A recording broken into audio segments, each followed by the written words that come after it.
मैं हूँ राज और आप देख रहे हैं यूट्यूब चैनल हाईवे नाइट। इसमें जो आज की कहानी है वो हमें कमल ने भेजे हैं। कमल की ये कहानी साल 2001 की है। कमल फैक्ट्री में काम करते थे और अपने दोस्तों के साथ साझा अब रूम लेकर के रहते थे। लेकिन जब शादी हो गई ना, तब अपने लिए अब अकेला घर देखना था ताकि अपनी पत्नी को साथ में लेकर रहे। और उनकी जो पत्नी थी बहुत ही खूबसूरत थी, कमल का कहना था, लेकिन पढ़ी लिखी ज़्यादा नहीं थी। आज शहर में तो पहली बार आई थी, गांव की रहने वाली थी और शहर की रहन सहन का उसे पता भी नहीं था। गांव के अब जिस रहन सहन में रह कर आई थी, आज शहर जो था उसके लिए एक अजूबा सा लग रहा था। लेकिन कमल जानते थे कि कुछ दिन के बाद ये भी शहर की तरह अब रहने लगेगी। खैर, हम उस मकान पर आते हैं जो मकान कमल ने अब लिया था, क्योंकि अब कमल बहुत ढूंढ लिए, लेकिन किराए का मकान इतने आसानी से मिलता नहीं था उस जगह पर। लेकिन अब वो घर जो था ना, रोड के किनारे ही पर था और वो ग्राउंड फ्लोर था। और ऊपर का जो फ्लोर था उसमें मकान मालिक ने अब एक तरह से ताला लगा रखा था और कह रहा था कि इसमें कोई किरदार रहता था और उसका सारा सामान इसमें भरा हुआ है और अभी तक वो लौटा नहीं है। लेकिन उससे बातचीत होती है, जब आ जाएगा और तब वो शायद खाली करेगा और तब तुम ऊपर चले जाना, लेकिन फिलहाल अभी नीचे वाला कमरा ही अब तुम ले सकते हो। खैर, कमल बताते हैं कि मैं वो कमरा देख लिया था, अब मुझे पसंद भी आ गया था और रोड के किनारे था, सबसे बड़ी बात थी। और मुझे पत्नी को लेकर के मैं उस कमरे में अब आ भी गया था और अच्छा भी लग रहा था उस जगह पर। अब वहाँ से जो मेरी फैक्ट्री थी ना, नज़दीक ही थी। मुझे तो ये फ़ायदा और मिल चुका था। अब बड़े आराम से हम रोड पर टहलते टहलते अब अपने फैक्ट्री तक पहुँच जाते थे। काम समाप्त होने के बाद मैं टहलते हुए अपने घर आ जाता था और तब तक मेरी पत्नी खाना वाना बना करके रेडी रहती थी। अब यही तो उसका काम था, घर बार देखना, खाना बनाना, कपड़े धोना, बस वो घर का काम और मैं फैक्ट्री का काम संभालता था। और इस घर में रहते हुए लगभग 7 दिन हो गए थे। अब मैं एक चीज़ तो बताना ही भूल गया, मेरी जो पत्नी थी वो नॉनवेज तो बिल्कुल खाती नहीं थी, कभी बचपन से नहीं खाई थी, उसका कहना था। और उसके परिवार में भी लोग नॉनवेज खाते नहीं थे। लेकिन मैं जो था ना, नॉनवेज कभी कभी खा लिया करता था। हाँ, मैंने जब उससे बोला तो कहने लगी, चलिए आप लाइएगा, मैं बना लूँगी जैसे तैसे, लेकिन मैं खाऊंगी नहीं। तब मैं सोचने लगा कि आप अपने लिए मैं काहे के लिए नॉनवेज लेके आऊँगा। अब जो घर में बन रहा है उसी से काम चला लें करेंगे। अब घर में अलग अलग खाना थोड़ी बनेगा, मेरे लिए अलग और मेरी पत्नी के लिए अलग, ये मुझे अच्छा नहीं लग रहा था। आप सही कहूँ तो मैं उस घर में 7-8 दिन तक बिना नॉनवेज खाए हुए रह गया था। लेकिन इच्छा हो रही थी, क्योंकि मैं शुरू में बहुत खाता था, लड़के बनाते थे जिनके साथ में रहता था। लेकिन इस घर में आने के बाद अब मुझे नॉनवेज से वंचित रहना पड़ रहा था। लेकिन मैं इसका एक तोड़ निकाल लिया था। शाम को जब मैं उस काम ख़त्म करके फैक्ट्री से निकला ना, तो सामने होटल में एक ढाबा था और वहाँ पर नॉनवेज बनाते थे। मैं अपने लिए नॉनवेज पैक करा लिया, अब पत्नी के लिए सब्जी पैक करा लिया कि चलो अब इसी से काम चलाएंगे। आज घर में पहुँचा तो पत्नी खाना बना रही थी। मैंने उसको रोक दिया कि रहने दो, आज मैं होटल से ही खाना लेकर के आया हूँ और दोनों पति पत्नी मिल करके अब खाना खाएंगे। लेकिन मेरा जो खाना है नॉनवेज है और तुम्हारा वेज है। अब पत्नी तो थोड़ा नाक मुंह जरूर मैं देखा था, महसूस किया था कि उसको अच्छा नहीं लगा था, लेकिन वो मुस्कुरा के कहने लगी, कोई बात नहीं जी, आप खाइए, आपको किसने मना किया है। आप अपनी इच्छा को अब रोकिए मत, आप जब शुरू से खाए हैं तो आपको खाना ही चाहिए, मैं थोड़ी रोकूंगी। लेकिन मेरे घर में कोई खाता ही नहीं और ना मुझे खाने की आदत है, तो मुझे थोड़ा अजीब सा ज़रूर लग रहा है। अब इसके बाद हम दोनों मियाँ बीवी बैठ चुके थे, खाना खाना शुरू कर दिए थे। अब वही हुआ। अब जो मेरी पत्नी थी कहने लगी थोड़ा सा मैं अलग हट जाती हूँ कि मुझे अजीब सा लग रहा है। अब वाकई में अपनी थाली वाली हटा करके अलग अब चेहरा करके खाने लगी थी। मैं समझ गया था कि नॉन वेज का महक इसको पसंद भी नहीं आता। अब मैं सोच लिया कि आज के बाद अपने घर में नॉन वेज कभी ले के नहीं आऊँगा। जो चीज़ मेरी पत्नी को परेशान करे उसको इस घर में लाने का फ़ायदा क्या है। हाँ, जब मुझे इच्छा करेगी तो होटल में बैठ करके आराम से खा लूँगा। और वही मैंने किया था। खैर उस रात की बात अब ख़त्म हो चुकी थी और हम पति पत्नी आराम कर रहे थे। अब ऐसा कुछ उस रात तो बात ही नहीं हुई। लेकिन जब सुबह हुआ ना तो पत्नी का शरीर में बुखार आ चुका था, शरीर तप रहा था। अब मैं उसकी इस हालत में छोड़ करके जाना भी नहीं चाहता था। जब शरीर तप रहा है इसका मतलब बुखार है। अब उस तरह से अब उस दिन मैंने छुट्टी कर लिया था। अब मैं अपने पत्नी को अब लेकर डॉक्टर के पास में गया और डॉक्टर भी कहने लगे हाँ इसको तो काफ़ी बुखार है, तेज बुखार है। अच्छा किया आप लेके आए। दवा ववा लिखा, दवा भी दिया। अब फिर कहने लगा कि दवा खिला कर आराम कराइए और जल्दी से सही हो जाएगी। लेकिन उसका बुखार कम नहीं हो रहा था। मैं दवा टाइम पर दे रहा था, सब कुछ कर रहा था। शरीर पर अब जो सर था उस पर पट्टी भी कर रहा था। मुझे इतना तो ज़रूर पता था ठंडे पानी की, लेकिन बुखार कम नहीं हो रहा था। और तब तक रात हो चुकी थी।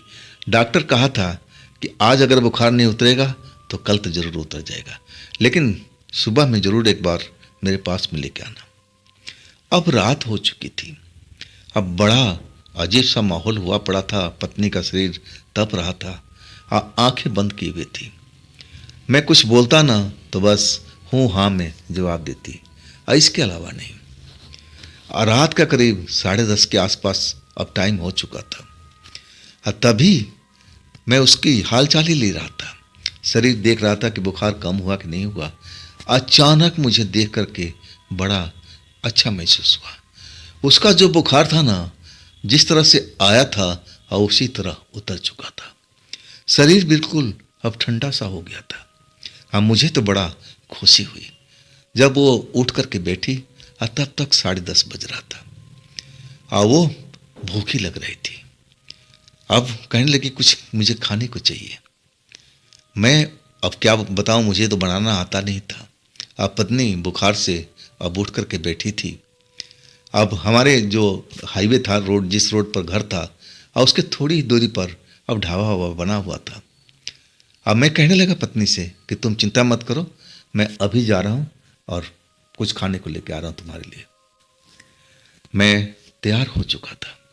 अब पत्नी को बोला कि अब दरवाज़ा बंद करके रखना, मैं थोड़ी देर में ही खाना लेकर के आऊँगा। पत्नी अचानक मुझे रोकते हुए कहने लगी क्या लाओगे आप। मैं बोला जो तुम्हें पसंद है, भेज सब्जी लेके आऊँगा, रोटी लेके आऊँगा, यही तो तुम खाती हो। तब वो मुस्कुराते हुए कहने लगी कि नहीं, जो आपने खाया था ना वही लेके आना, मैं वही आज खाऊंगी, मेरी अंदर से इच्छा हो रही है। जब मैंने बात सुना ना तो मुझे बड़ा अचरज हुआ। जिस लड़की को अब नॉनवेज की गंध से भी अब ऐसा उल्टी जैसा मन करे और वो बुखार उतरने के बाद उसको नॉनवेज कैसे खाने का दिल कर रहा है। मैं तो बड़ा अब आश्चर्य में पड़ा हुआ था। मैं कहने लगा क्या मजाक कर रही हो, तुम तो उसका महक बर्दाश्त नहीं होता और तुम कह रही हो कि वही खाओगे। और तब वो मुस्कुराते हुए अब कहने लगी हाँ आप वही लाइएगा, मेरी बड़ी इच्छा हो रही है, और सुनिए कुछ ज़्यादा ही लेके आना। वाकई में अचरज भरी बात थी जो मुझे कह रही थी। अब कभी भी उसके परिवार में नॉनवेज नहीं बना, ना कभी मेरी पत्नी ने खाना खाया, और अचानक ये नॉनवेज के क्यों डिमांड करने लगे, और वो भी रात के वक्त में।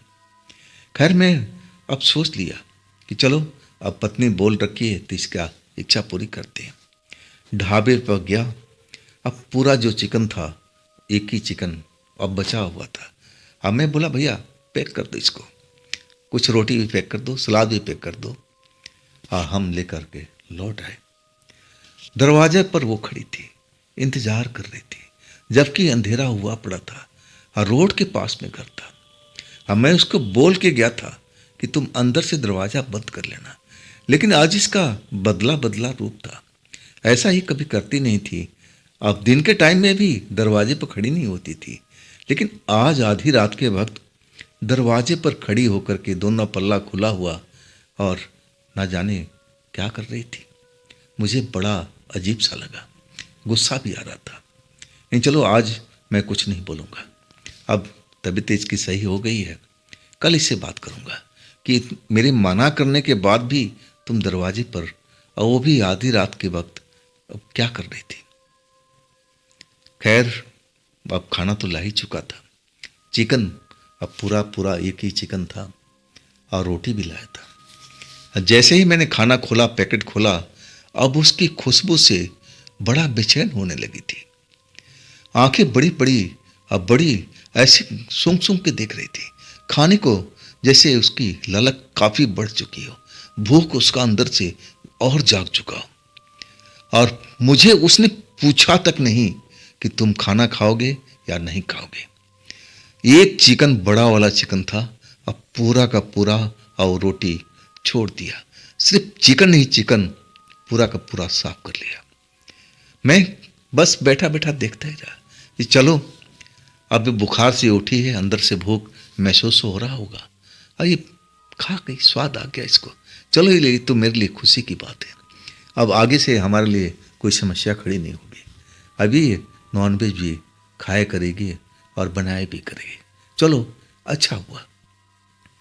लेकिन चिकन जैसे ही ख़त्म हुआ ना, वो मेरी तरफ अब बड़ी बड़ी आंखें, जबकि उसकी ये आदत नहीं थी। आंखें हमेशा झुका करके बात करती थी, लेकिन अब तो आंखें उसकी बड़ी फैली फैली नज़र से आ रही थी, बड़ी बड़ी, और मुझे घूर रही थी। चेहरा का रंगत एकदम लाल हो गया था। कहने लगी, मुझे और चाहिए, मुझे अभी भूख लगा हुआ है, मुझे और खाना चाहिए। मैं हैरानी से उसकी तरफ देख रहा था कि ये बोल क्या रही है। इतना बड़ा चिकन मैं आज तक नहीं खाया हूँ। ये पूरा चिकन हजम करने के बाद में रोटी तो ऐसे कैसे छोड़ दिया। अब मुझे पूछा तक नहीं कि पतिदेव आप खाना खाओगे कि भूखे से होगे, और सिर्फ अपना इसको पेट का फिक्र है। ये शहर में आते ही इसका ये आदत कैसे बदल गया, क्या हो गया इसको। लेकिन वो बार बार मुझे कह रही थी, मुझे और खाना चाहिए, यही चीज़ मुझे और ला के दो, और ला के दो। मैं उसकी तरफ देखता रहा और कहने लगे, देखो, जिस होटल से, ढाबा से खाना लेके आ रहा हूँ ना, अब उसके पास ही आखिरी चिकन बचा हुआ था। अब नहीं है, अब नहीं है। अब चलो, अब कल देखा जाएगा। अब तुम बुखार से अभी उठी हो और आराम करो, तुम्हें थकान अब आ जाएगा, मतलब आराम आ जाएगा। करने का मतलब ये, तुम आराम तो करो। लेकिन वो जीत पर अड़ी रही कि नहीं, मुझे और चाहिए, मुझे और चाहिए। एक तरह से जो बैठी हुई थी ना, उठ करके खड़ी हो गई। अब मेरे पास से आकर के मेरे शर्ट को पकड़ लिया और बड़ा ही अजीब हरकत करने लगी। मुझे कहने लगी, मुझे भोजन चाहिए, भोजन चाहिए, नहीं तो मैं तुझे खाना शुरू कर दूंगी, मुझे बहुत भूख लगी है। इसका बदला हुआ रवैया देख करके मैं एकदम दंग रह गया था। मुझे कुछ समझ में नहीं आ रहा था कि मैं करूं तो क्या करूं। ये कैसी हरकत कर रही है, ये मेरी पत्नी है, ये मुझे खाने की अब कह रही है कि मैं, अब तुम खाना नहीं दोगे तो मैं तुम्हें खाने शुरू कर दूंगी। क्या बदतमीजी है। ऐसा औरत अपने पति के साथ कभी बोलती है, पति का इज्जत करती है, लेकिन ये ना जाने कैसी बहकी बहकी बातें कर रही है। मुझे बड़ा अजीबोगरीब उसका बात लग रहा था। आखिरकार मैं उसको डांटने लगा कि देखो, तुम लग रहा है कि होश में नहीं हो, बुखार की वजह से तुम्हारा दिमाग तो नहीं खराब हो गया, आराम से सो जाओ। आज जबरदस्ती में उसकी हाथें पकड़ करके अब एक तरह से बिस्तर पर लेके आया। लेकिन वो छुई मुई सी लड़की अब जैसे ना जाने कैसे ताकतवर हो गई थी। अब मुझे तो धक्का देने लगी, मुझे नोचने खसोटने लगी, मेरा शर्ट भी फाड़ दिया और मेरे गाल पर अपने नाखून भी अब घाव लगा दिया था। कहने लगी, तुम्हारी मांस को मैं नोच के खा जाऊंगी। मुझे भोजन चाहिए, मुझे भूख लगी हुई है और यही चाहिए। तब मेरे मन में खटका हुआ कि इसके ऊपर में कोई साया हुआ तो नहीं आ चुका है, कोई भूत प्रेत का साया तो नहीं आ गया। मेरे दिमाग में बिजली की तरह अब ये बात गूंजी थी। और मैं ऐसा एक बार अपने घर में देख चुका था, जब मेरे चाची जी के ऊपर में ऐसा ही कुछ हुआ था, लेकिन ऐसी हरकत नहीं कर रही थी वो जी जो मेरी पत्नी कर रही थी। और मैं तो समझ गया था कि जरूर इस जगह पर कोई ना कोई गड़बड़ है, इस घर में कोई गड़बड़ है। ये तो बाहर जाती नहीं तो ऐसा तो संभव नहीं कि कोई साया से टकराने का नौबत है, ये घर में खराबी है। अब मैं अपने आप को संभालता रहा और उसको शांत करने की कोशिश करने लगा कि शांत हो जाओ, शांत हो जाओ, हम तुम्हें ज़रूर खिलाएंगे। कल सुबह में हम चिकन लेके आएंगे, हम ड्यूटी नहीं जाएंगे कल भी, अब मैं अपने हाथों से बना के खिलाऊंगा। झूठ मूठ उसको बहाना पवाना करता रहा, लेकिन अपनी जीत पर अड़ी रही। अब मैं सब कुछ समझ चुका था कि इसको शांत करने में भलाई है। अब मैं आधी रात के वक्त में क्या करूँगा, मैं किसके पास जाऊँ, कौन सा तांत्रिक ओझा के पास में जाऊँ जो ये मेरी बात को समझे और इसको ठीक करे। मेरी पत्नी को कुछ भी समझ में नहीं आ रहा था। आखिरकार उसकी हरकतें बहुत ज़्यादा बढ़ गई थी, मुझे मारने पर उतारू हो गई थी। मेरे गाल पर अपने लंबे नाखून जो थे ना वो बढ़ा रखी थी और उसे नोचने की कोशिश कर रही थी। और तब मुझे लगा कि नहीं, इस घर में अगर मैं रुकूंगा ना और इसके साथ रहूंगा ना तो मुझे ये मार ही डालेगी, जिस तरह से मुझ पर हमला कर रही है।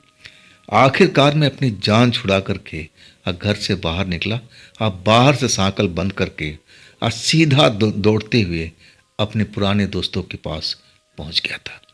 हाँफते हाँफते सारी बात बताई अपने दोस्तों को। और उनमें से एक जो था ना, वो थोड़ा गांव का अब एक तरह से झाड़ फूक भी करने का काम करता था और उम्र भी उसकी बड़ी थी, 35-36 साल का उम्र था। जब उसने मेरी बात सुनी ना, कहने लगा कि जरूर अब तू मान ना मान, उस घर में गड़बड़ जरूर है और तभी तेरी पत्नी ऐसी हरकत कर रही है। मैं कहूँगा कि जल्द से जल्द उस घर को खाली कर। मैं कहने लगा अभी क्या करूँ, मेरी पत्नी ना जाने क्या कर रही होगी, वो कुछ अपने आप को कर लेगी तो मैं तो कहीं के नहीं रहूँगा। चलो भाई मेरी मदद करो, मदद करो। आखिरकार 4 लड़के हम लोग घर में आए और जब घर का सांकल खुला ना तो पूरा घर का माहौल शांत था। पत्नी कहाँ थी मुझे समझ में नहीं आ रहा था। और आखिरकार जब हम अंदर वाले कमरे में गए ना, तब मुझे वो फर्श पर गिरी हुई नजर आई और उसके नाक से खून भी बह रहा था। वो पल मेरे लिए बहुत ही डरावना था, लेकिन वो जो लड़का था जो झाड़ फूक का थोड़ा बहुत काम जानता था, और वो कहने लगा कि अभी भी कुछ बिगड़ा नहीं है मेरे दोस्त, अपनी पत्नी को यहाँ से उठा और चल हमारे उसी घर में, किसी तरह से हम रात बिताएंगे और कल दूसरा मकान ढूंढ लेना और तब तक हमारे घर पर रहना, एक ही साथ में रहना। अब मैंने वही किया। उसका चेहरा वरा साफ करके अब मैं अपने कंधे पर बेहोशी की हालत में थी वो और उठाया और चल पड़े उसी रात में उस घर को छोड़ करके। आधे रास्ते में पहुंचे थे और तभी मेरी पत्नी कनमनाने लगी और होश में आने लगी। कहने लगी तुम मुझे लेके कहाँ जा रहे हो, मुझे उतारो, मुझे उतारो, मुझे क्या हुआ है। अब जो मैं देख करके चकरा गया था, ये ना जाने कैसे कैसे हरकत कर रही है, लेकिन भगवान का शुक्र मनाऊंगा कि आधे रास्ते में इसको होश आ चुका था। जो भी वो शक्ति उससे करवा रही थी ना, अब वो उसी घर में रह चुकी थी। और मैं अपनी पत्नी को अब पैदल ही लेकर के अपने दोस्तों के घर पहुंचा। अब पत्नी को कुछ भी खबर नहीं था कि उसके साथ क्या हुआ है, वो कैसी कैसी हरकत किया है उस घर में, कुछ भी मालूम नहीं था। आखिरकार हम ये बात उसको सुबह में बताए थे और मेरी बात सुनकर मेरी पत्नी खौफ में आ चुकी थी और कहने लगी कि गलती से मैं उस घर की तरफ नहीं जाऊंगी, और देखो अगला भी घर अगर ढूंढना ना तो पहले जानकारी ले लेना और तब मैं उस घर में जाऊंगी। और तब मैंने ऐसा ही किया था। वो घटना आज भी मेरे जहन में जिंदा है। आज जब हम पति पत्नी उस घटना की बात करते हैं ना, तो मेरी पत्नी और मैं आज भी वो डर से डर जाते हैं। तो दोस्तों, ये थी कमल जी की अपनी कहानी। ये स्टोरी आपको कैसी लगी ज़रूर कमेंट में बताइएगा। और दोस्तों, ये भी चैनल आप ही का है, तो इसको भी अपना प्यार दीजिए, लाइक कीजिए, सब्सक्राइब कीजिए, शेयर कीजिए अपने दोस्तों को। और हाँ, मेरे नए चैनल पर जाना ना भूलिएगा, राज की कहानियाँ, उसमें भी अच्छी कहानी चल रही है, उस कहानियों का आनंद लीजिए। चैनल का लिंक इस वीडियो के डिस्क्रिप्शन बॉक्स में दिया हुआ है। तो दोस्तों, हम फिर कल मिलते हैं एक नई कहानी के साथ में। आप लोग अपना ख्याल रखिएगा। नमस्कार।